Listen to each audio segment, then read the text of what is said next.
So guys, video reaction ulit tayo dito kay ah, sa isang Marines, no? At sinabi niya dito 24/7 daw silang nakamonitor, mga kababayan, sa Pilipinas. At binabantayan nila kung ano ang galaw ng ating gobyerno.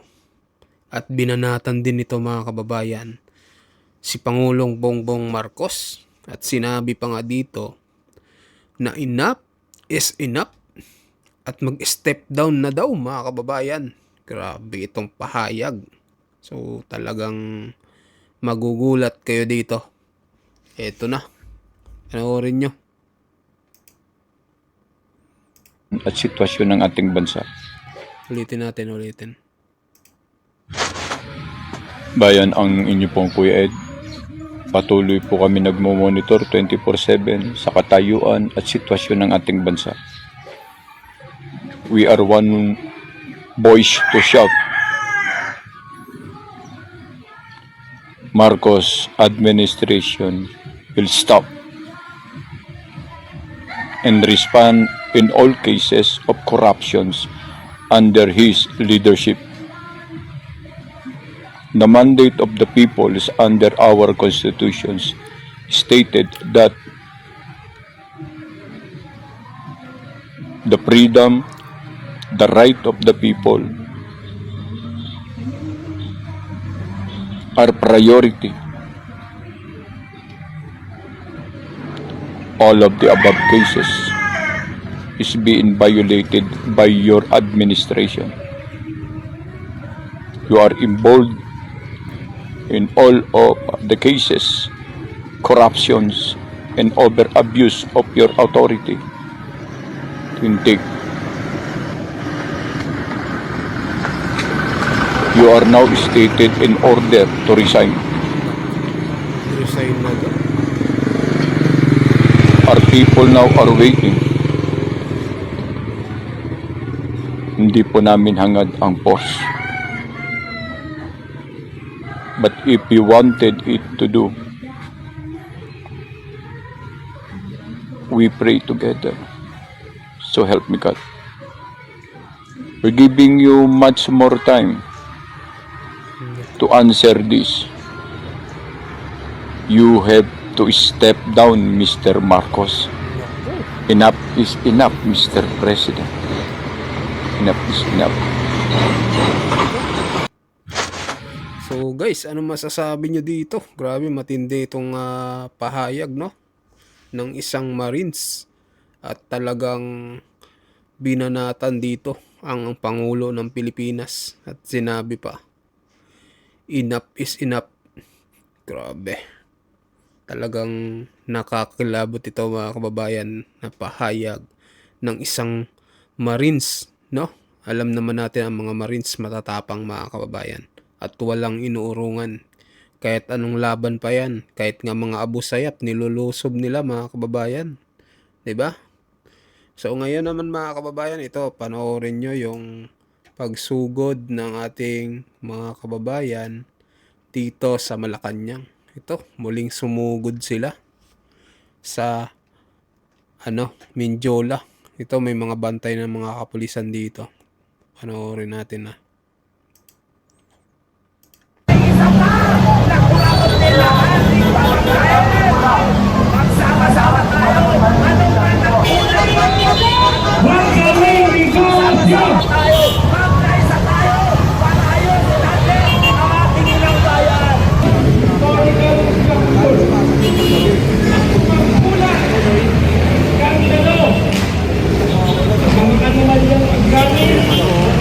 Mukha ni BBM ata to. Ito, sa gitna. Ay naglantad ng isang katotohanan matagal na natin alam. Ang nagnanaknak, ang malawakang kanser ng katiwalian sa bawat antas ng ating pamahalaan. Bibili ko kasi ato sa Nakakalungkot, nakakagalit. Pero mga kasama,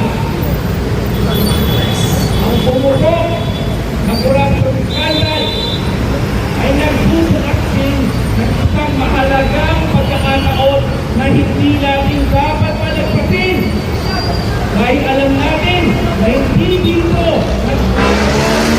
ang kwento ng pang-aabuso at pagdarambo. Nila.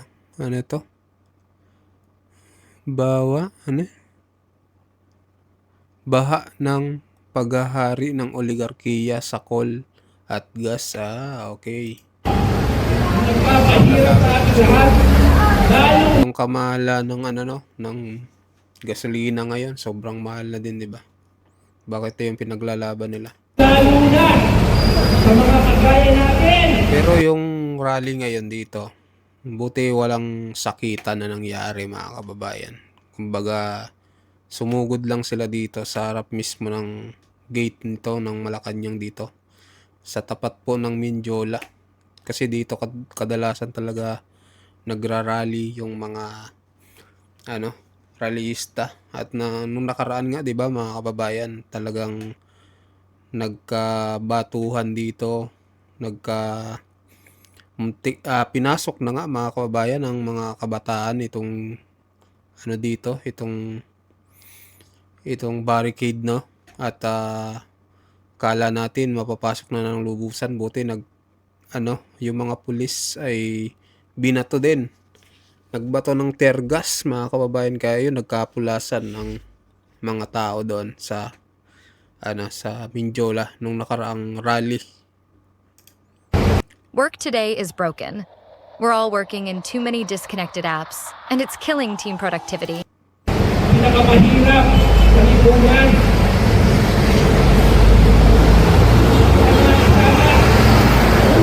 So guys, pala guys, pa-subscribe po, Bintag TV, no?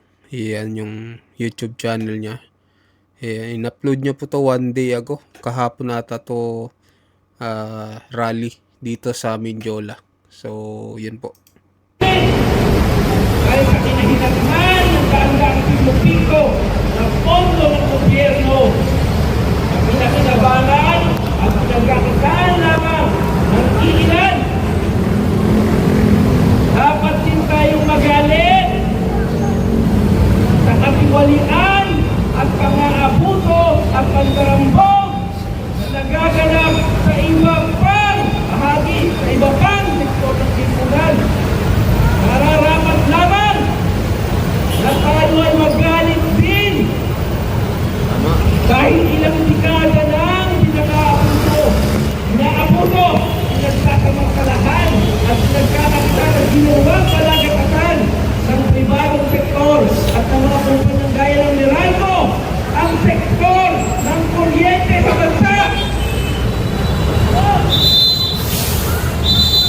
Yung ating kongreso at ibang sakay ng gobyerno ay pinamumugaran ng mga buhaya.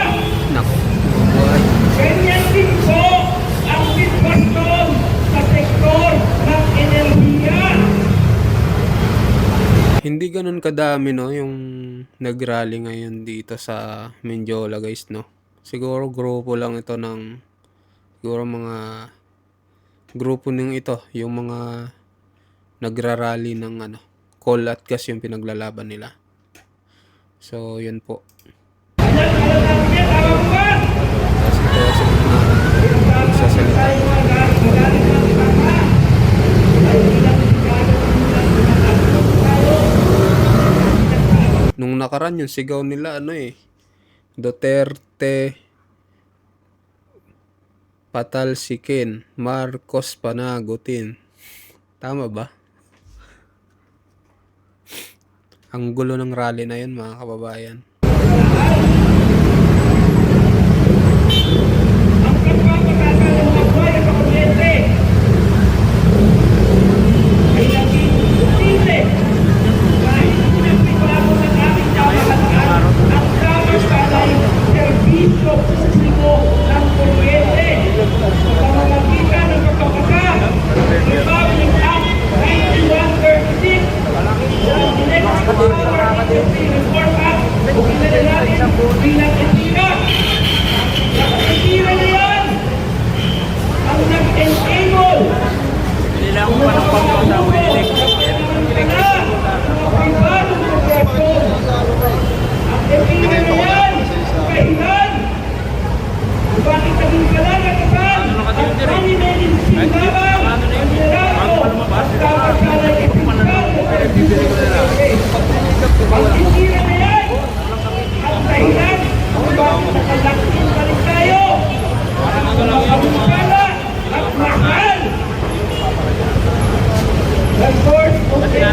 ang voting fluid, natural gas, ang natawag natin na voting gas. Kaya mga kasama, sa araw ng ating pambansang Pilipino, magkakaisa tayo. Hindi tayo magkakasya sa mga paunti-unti o mga humo na pagbabago. Ang panawagan natin ay malawakang pagbabago. Ang panawagan natin ay pagbabago ng sistema. Tama? So, yun lang guys, no? So, update ko lang kayo. Yun yung nangyari kahapon, yung rally. So, yun lang naman yung panawagan nila about sa corruption din, oligarkiya. So, yan. At hindi naman sila ganun kadami, no? Palagay ko, walang nangyaring gulo dyan. At, ayun mga kababayan, mag-comment kayo kung anong opinion nyo doon sa sinabi ni Kuya Ed, no? Na Marines na 24/7 silang nakabantay sa Pilipinas. At yun nga, pinalagan si BBM, no? Ano kayo masasabi dito ni BBM pag nakita niya? So, yun mga kababayan, may ano opinion nyo dito? Mag-comment kayo, mag-like at mag-share. Maraming salamat po.